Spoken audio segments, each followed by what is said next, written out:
दुनिया भर में कहर बरपाने वाला चीनी वायरस अब भारत में मचाएगा कोहराम। कोरोना लेगा भारत की अग्नि परीक्षा। क्या भारत थर्ड स्टेज में जाने से बच जाएगा?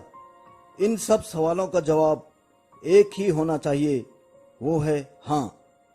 जी हाँ दोस्तों, भारत अपने शारीरिक व मानसिक बदलाव से इस वायरस की चेन तोड़ सकता है। नमस्कार, जय हिंद। मैं हूं आपका दोस्त, आपके अपने YouTube चैनल मंथन में। दुनिया भर में तबाही मचाने के बाद कोरोना यानी चीनी वायरस भारत में एक विकराल रूप धारण करता जा रहा है। शारीरिक व मानसिक बदलाव से कैसे इस वायरस की चेन को तोड़ा जा सकता है, यह जानने के लिए आपको यह वीडियो आखिरी तक देखना व समझना चाहिए। दोस्तों, वीडियो को आगे बढ़ाने से पहले सैल्यूट करते हैं देश के उन सभी कोरोना वॉरियर्स और समाज के सेवकों, समाज सेवी संस्थाओं एवं देश के उन महादानवीरों को जिनके योगदान एवं अथक प्रयास से आज हम सभी इस महामारी से संघर्ष करने की स्थिति में खड़े हैं। भारत में संक्रमण की अभी तक की स्थिति पर नजर डालें तो मोदी सरकार द्वारा किए गए महत्वपूर्ण पहलों और देश की जनता द्वारा किए गए सहयोग एवं त्याग के बावजूद संक्रमण काफी तेजी से फैल रहा है। क्यों फैल रहा है, इसमें क्या कमियां रह गई, यह समझना भी बेहद जरूरी है, क्योंकि जब तक हम अपनी कमियों को नहीं समझेंगे उन्हें दूर करना संभव नहीं है।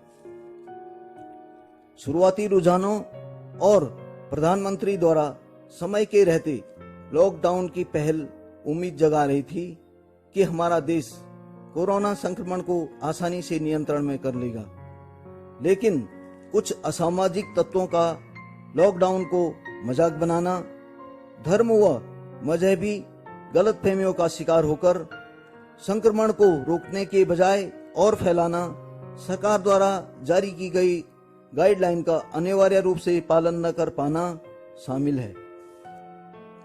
इसके अलावा आम जनता में संक्रमण के प्रति जागरूक न होना, सामाजिक दूरी बनाने में संकोच व लापरवाही करना भी एक प्रमुख कारण हो सकता है। विशेषज्ञों का कहना है कि यह वायरस किसी अन्य वायरस के कॉन्ट्रैक्ट में आने से और भी अधिक खतरनाक हो सकता है। हालांकि भारत में कोरोना से ठीक होने वालों का प्रतिशत पश्चिमी देशों के मुकाबले अच्छा है, जिसकी वजह हमारी अच्छी इम्यूनिटी पावर यानी रोगों से लड़ने की रोग प्रतिरोधक क्षमता बताया जा रहा है। लेकिन जरूरी नहीं कि भारत में हर व्यक्ति की प्रतिरोधक क्षमता अच्छी हो। इसलिए हमें कोरोना से अपनी इम्यूनिटी पावर का टेस्ट कराने के बजाय अपनी इम्यूनिटी पावर को बढ़ाने के लिए अच्छे खान पान के साथ साथ नियमित रूप से व्यायाम, योग और प्राणायाम आदि पर जोर देना चाहिए। हमें जापान जैसे देश की दिनचर्या अथवा जीवन शैली को समझना चाहिए। वे लोग स्वतः ही सामाजिक दूरी बनाना, मास्क पहनना, बार बार हाथों को धोना और बिना सैनिटाइज किए चीजों को इस्तेमाल न करना उचित समझते हैं। शायद यही वजह है कि वहाँ के लोग 150 वर्षों तक भी जीवित रहते हैं और आज उनकी यही आदत कोरोना संक्रमण में उन्हें अहम मददगार साबित हो रही है। यदि हम भी अपनी शारीरिक आदतों में बदलाव लाने की ठान लें तो हम कोरोना संक्रमण से बचने के अलावा भविष्य में किसी अन्य प्रकार के संक्रमण से भी बच सकते हैं।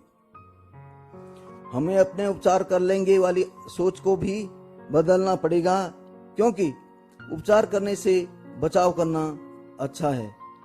जरूरी नहीं कि उपचार करने से हर व्यक्ति ठीक हो जाए, और यहाँ देखा जाए तो बचाव ही उपचार है। हमें यह नहीं भूलना चाहिए कि वर्तमान समय में एक आम तरह की स्थिति नहीं है, अतः समय आ गया है कि हमें अपनी मानसिकता में बदलाव लाने के लिए अच्छे अनुशासन व धैर्य का परिचय देना होगा। तभी हमारे उद्योग धंधे, कल कारखाने, हमारे बाजार और हमारी आवश्यक सेवाएं सुचारू रूप से चल पाएंगी और हमारे कामगारों एवं किसानों को अपने कार्य को करने में सहूलियत होगी। गैर जरूरी कार्य एवं आवाजाही संक्रमण को फैलाने के अलावा आवश्यक सेवाओं को भी बाधित करती हैं, जो कि हमारी वह प्रशासन की मुसीबतों को बढ़ा सकती हैं। इसलिए खुद को भी बचें और दूसरों को भी बचाएं। दोस्तों, इस समय देश के सामने महामारी से लड़ने के अलावा अर्थव्यवस्था को पटरी पर लाना भी एक बहुत बड़ी मजबूरी है। यही नहीं बल्कि सीमाओं पर अपने दुश्मनों से लड़ने की भी एक गंभीर चुनौती है। हमारा पड़ोसी मुल्क हमें कोरोना थोपने के बाद सीमा पर युद्ध थोपने की साजिश रच रहा है। देश का हर व्यक्ति एक वॉरियर बनकर कैसे अपने दुश्मनों को परास्त कर सकता है, बताऊंगा अगली वीडियो में। यदि आप मेरे विचारों से सहमत हैं तो इस वीडियो को लाइक करें और मेरे चैनल को सब्सक्राइब करें। तो मिलेंगे एक नई वीडियो के साथ। मुझे दीजिए इजाजत। धन्यवाद। जय हिंद, जय भारत।